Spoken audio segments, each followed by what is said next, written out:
মিচিং চলা অৱস্থায় ফিতাই পেঁচ খাই আৰু ঠেংখন ভৰিখন ভাঙি গৈছে চিৰি গৈছে তাতে এটা ঠেং পৰি গৈছে আৰু এইফালে যে এই জেগাত 3-4জন মানুহ ধৰি লৈ আহিছিল আমি এটা উৰুণা দি বান্ধি দিছোঁ বান্ধি দেওয়াৰ পিছত কলগাছি লৈ গেছে মৃত্যু বলিতো ঘোষণা কৰি আছে যে মৃত্যু হৈছে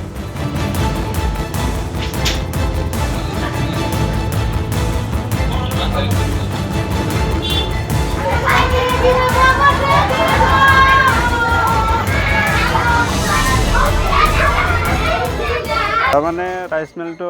পুৱাই মানে চালু কৰিছে যিয়ে মানে ড্ৰাইভাৰ চলাই ৰাইস মিল তাৰ নাম হ'ল আবু বক্কৰ সিদ্দিক আৰু এজন মানুহ লগতে আছিল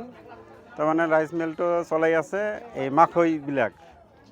গুৰি আছে তাৰপিছত মানে কি হ'ল মানে পিছফালে কিবা কাৰণে গৈছিল তাতে মানে এটা ফিতা আছিল তুলিৰ লগত লগাই আছিল সেই ফিতাখান কি হ'ল তাৰ এই ভৰিত লাগি সেই গোটেই মানুহখিনি মানে তাতে পৰি মানে মানুহ তাৰমানে মানে সংকটজনক অৱস্থাত আছিল ভৰি এটা মানে এই সম্ভৱতঃ লেফ্ট ছাইডত হ'ব ভৰিটো তাৰমানে ছিঙি গৈছে গোটেইখিনি তাৰপিছত আমি দৌৰি আহিলোঁ তাৰমানে কলগাছিয়া অসামৰিক হস্পিটেলত মানে লৈ যোৱা হৈছে এইখিনি তাৰমানে চিকিৎসকে মৃত্যু বুলি ঘোষণা কৰিছে